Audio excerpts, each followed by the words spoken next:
Coming up on today's After News, WWE and Tony Khan talk all things Ricochet. Sami Zayn on the crucial difference in Triple H's WWE. AEW adds a TNA name to its creative team. And CM Punk is the latest WWE star to join Hollywood Agency. I'm Adam Wilborn. I'm Michael Hamflett. And this is the After News. Let's start by talking all things Ricochet then. The general consensus appears to be that he is heading out of WWE, heading to AEW once his contract is done there. Yeah. And, well, I suppose the cat was put amongst the pigeons yesterday. So WWE, coincidentally, just before Dynamite, tweeted, breaking after suffering a brutal attack at the hands of Bron Breakker this past Monday. Ricochet will be out of action for an undisclosed amount of time with upper body injuries. Also, I should mention, Tony Khan, and then we'll discuss what this means, was chatting to Scott Fishman of TV Insider, was asked about Ricochet, and all Tony Khan would say is, if it's okay, I'd rather not get into wrestlers that still work for someone else. Now, you can kind of take this in a variety of different ways. Tony Khan has repeated this line on numerous occasions, that he doesn't want to be seen in any way to be tampering with contracts, even though people seem to assume when Ricochet's contract expires, you know, he's free to talk to anyone, and he's probably already thinking about what he wants to do next, whether he wants to accept another offer from WWE, go to the Indies, go to other companies, or go to AEW, as many people suspect he will. WWE's tweet potentially implies, that's it, undisclosed amount of time, you ain't going to see him again. Or you take it the other way, of Tony Khan saying, I'm not going to talk about anyone who's got a contract going on right now. Maybe he knows Ricochet actually is secretly signed up for a longer contract with WWE, and this is a storyline. They're going to have a big triumphant return, Ricochet confronting Bron Breakker further down the line, and the tweet is WWE saying, oh, he's going to go away for a bit, but maybe not forever. How do you see this? Yeah, like folding him back into storylines rather than writing him out. Rather than just like, that's the last you're ever going to see of him, see you later. Do you know what I think about this? I think this is yet again another reminder of why the speculation is the fun bit. Just as much as the talents jump in themselves. This, as you very well articulated there, you could absolutely have two people ardent in their belief that he's either staying with WWE or definitely going to AEW by virtue of the same tweets. You could find two people that would think that, having read it. Well, this definitely confirms that my opinion is correct. I think you'll find that it confirms that my opinion is correct, and they both have valid arguments, and that's what's fun about this. I can totally understand why Tony Khan would A, want to protect a potential future investment, and B, want to protect the integrity of his business dealings with talent by that kind of comment. Absolutely the right way to go. He's not going to say as well, we've got a big surprise planned where he's going to face Ospreay at All In. Yeah. You don't want to just say that, you want to make it a big surprise on your TV. I'd prefer not to speak to talent that are contracted elsewhere, but he's in Ospreay's DMs. They can't go out and say that sort of thing. Equally, WWE, right, if this tweet, as you say, could absolutely be he's definitely gone, just as much as it could be there. Think about Ricochet. We want you to stay in the back of, everybody have Ricochet stay in the back of your mind. Because again, we're in a new era for, this is just as effective a right out as a right back in. And them fronting that, and if Ricochet next week turns up on Dynamite, what has actually happened here is the old-fashioned beat him on the way out the territory. WWE or Bron Breakker as a character who were like, that guy that's had to run off to Wednesdays because he couldn't take it on Mondays. That's the reason why people used to get beat on the way out the territory, because you put a new star over, you sent somebody else packing so that both could win.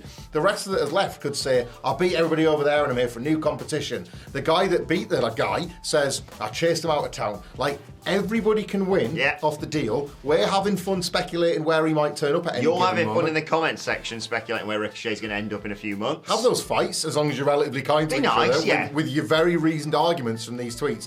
This is part of the game that is all the more reason why you want this North American number 2 and why you want this seller's market from a wrestler's point of view. It's good stuff.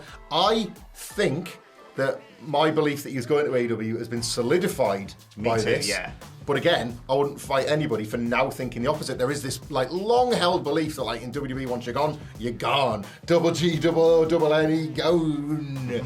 So Ricochet going through nearly going through the truck and going through the car windshield was enough for some people to be never see him again. But again, I wouldn't fight anybody on seeing this as why would they name him at all? It's great stuff. It's great stuff, this. Or even you go so far as undisclosed amount of time means we've told you can go to AEW for 1 year, then you have to come back. makes great copy, as the old journalist would say. You know about that, obviously. Well, thank you again to Will for reminding everyone there's only one real wrestling journalist in the game. That's your beat, isn't it? If you would had to argue that there were a couple of other real journalists in the game, you'd probably say Sean Ross Sapp is one, right? He's quite good, yeah. Yeah. Yeah. We use him pretty much every single day, so yeah, I'll give him that. Fightful have got a full interview with Sami Zayn coming. I believe Sean said this was his first time ever sitting down to chat with Sami Zayn. And we absolutely won't take all of that, but it's absolutely worth your subscription to Fightful Select or to watch the video whenever that drops on their channel. But just a little tidbit we'll take from it, because it's Sami Zayn talking about the wrestling side of life in WWE with quite an interesting little pull quote regarding the brainbuster that he used at WrestleMania 40 against Gunther for the first time in WWE. He said, quote, regarding the brainbuster coming back at WrestleMania 40, Zayn said that Triple H being a wrestler, there's more leeway with that type of thing. It was Zayn's idea and didn't get much pushback. It was easy to make happen. He actually said he feels it's a little safer than pile drivers, but that's ultimately semantics. This year felt like the right time to do the move after considering it a few times. So yes, Zayn has obviously considered doing this in the past and has maybe met with pushback, because of company policy, but also because of maybe like a Vince McMahon taste to certain bumps or certain things that would be seen as crossing the line. You know, remember the days of only The Undertaker being given a special dispensation to use the tombstone, Evan Bourne having to hit 10 consecutive shooting star presses to get that on television, all that sort of stuff. Triple H having the wrestler's mindset is something that maybe we as fellow non-bump takers might have never considered. Getting when and where to use things, when it's worth risking your body, all that sort of stuff. It was the perfect place to do it. It was. You know, again, like there's two sides to this coin. Remember Daniel Bryan saying how he screamed at Triple H backstage when he called off the match, and it was like, well, you didn't call off your match with your torn quad, mate. So what's the deal? Like he had a stinger, didn't he? Yeah, like him as a wrestler, trying to see things through the eyes of the talent, having once been in the tights himself, is absolutely something that Vince McMahon could never truly understood. Yeah, obviously there's been a raft of changes since the thing at the top, and they all seem to be positive. More of a nuanced one rather than some of the big ones, of course. I'd like to know from Sami the two ways he pitched it, because for me, he probably said, like you say, talking through WrestleMania 40 match with Gunther, and then, I don't know, maybe we do a big brainbuster spot. What do you reckon to that, Paul? I reckon previously he'd go, he'd set up for the haluva kick and go on to hit brainbuster, and then we go to the finish. What was that? Do you know the two times, if I had to guess when he's pitched it? Can I have a punt on this? Can I editorialise these? Are not Sami Zayn's words, this is my speculation. I think he's pitched it twice. I think he's pitched it if he was given the green light to win against Kevin Owens at WrestleMania 37, when Logan Paul was their special guest. Remember that? And then obviously when the finish wasn't happening, well, I'll not do it to you then, Kevin. Or maybe in their babyface feud, whatever. The second time, I wonder if he asked if he could do it to Johnny Knoxville. Johnny Knoxville said yes already. Yeah. I'll protect him. He'll still come back and win, but people are just like, when the minds have already been blown by everything else we've done, then he just is his most vicious sicko spot. I hit him with a brainbuster. He catches me in a giant mousetrap. Fair. Yeah, exactly. Like that as a wrestler test. Can I do the grossest thing? Lose my match to a mousetrap. I need to go back and watch that match. It was class. It was unbelievable. I would argue it's save night too. Disagree, but you know, you didn't grab a belt off a small child and tell them to acknowledge the tribal chief. No, but I did watch it versus AJ Styles. We all had a good time one way or another. Anyway, let's move on to the new addition to AEW's creative team coming from TNA. RD Evans was actually seen working backstage at AEW at their Collision event on Saturday. According to PW Insider, he's expected to be present at was expected to be present at AEW Dynamite last night. He's reportedly been involved in producing backstage segments. He joined the TNA creative team back in October of 2019. Prior to that, he was part of WWE's creative team. It all kicked off though at the Hall of Fame. Bret Hart mentioned Vince McMahon as part of his speech. That was a big no-no apparently. Yeah. Vince kicked off and RD Evans went, "See you later, guys. I don't want to be part of this anymore," which is completely fair enough. Sounds like a good mind to be adding to your group. It does. Let's have another fight in the comments section, because it does. Typically, if people have got experience across multiple wrestling companies, then why would you not want to bring in those wizened voices? However, there was also discourse yesterday online that based on RD Evans' CV, and I saw like Jimmy Jacobs' name getting thrown around, there are certain creative voices that like a lot of people held responsible for AEW's move into a quote-unquote sports entertainment-centric direction last year that alienated some of the base. I'm not kind of speaking for myself or otherwise, because I have mixed feelings on a lot of what went wrong in 2023 AEW. But yeah, I did see some conversation around that last night, and it's like, not to sort of discount R.D. Evans' expertise, but the specific kind of thing he does, or the stuff that he's been known for creating in the past through TNA and WWE. Interesting point. Like when AEW in some respects has gone like down more, if you think the Continental Classic and some of this down that route, like what exactly does that, what kind of content will we see as a result of his input? Remains to be seen. Often, there's still no credits in pro wrestling, is there? There's still no segment by segment rundown at the end of the show with who produced what. I think you should have the whole starring. Yeah.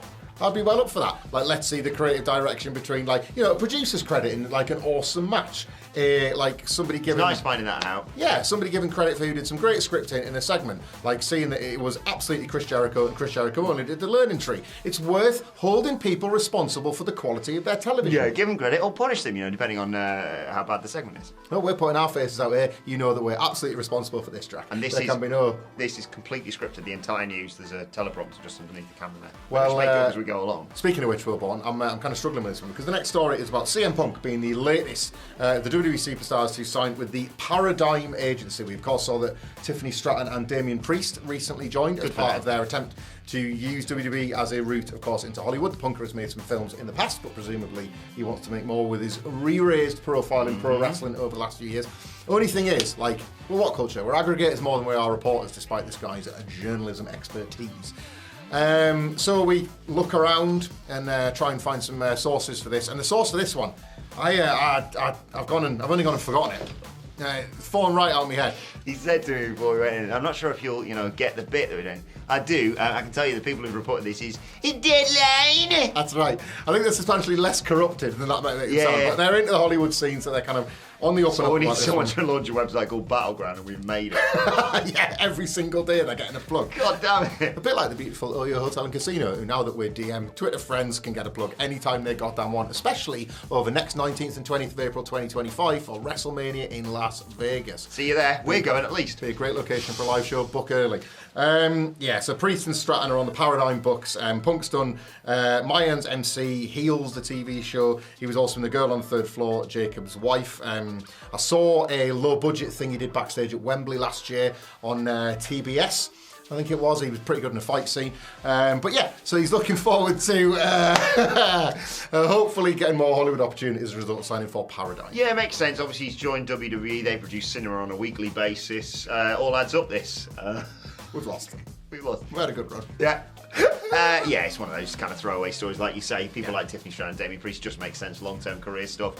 Punk obviously likes exploring opportunities outside of the squared circle. He went to the UFC stuff as well. Loves NXT. What's Shawn Michaels' job? AJ Lee's a writer as well, isn't she? Yes. She does loads of stuff along with all the stuff within women's wrestling too. She was on Heels, I think, season 2. Yeah. We'll keep an eye on that one. It's one of those ones where I'm like, that's cool. I mean, don't take him away from the wrestling ring, but long term, 10 years down the line, that'll be great. Sorry, did you see long term? I've never seen you say that word with that. That's because it's normally related to the next NXT PLE. That would be hip whip. All the gimmicks, just all the gimmicks. You know what? Everybody switched up. I'll give him a day off tomorrow. You and Phil can just entertain the masses. Just for them, yeah? Just everyone gets a break from the only real wrestling journalist in the game. Shout out to Will, who was in attendance at AW Dynamite last night. We've got more on that, by the way. And I don't know, maybe other wrestling news. That's in the morning news, which you can check out right here. We'll see you soon.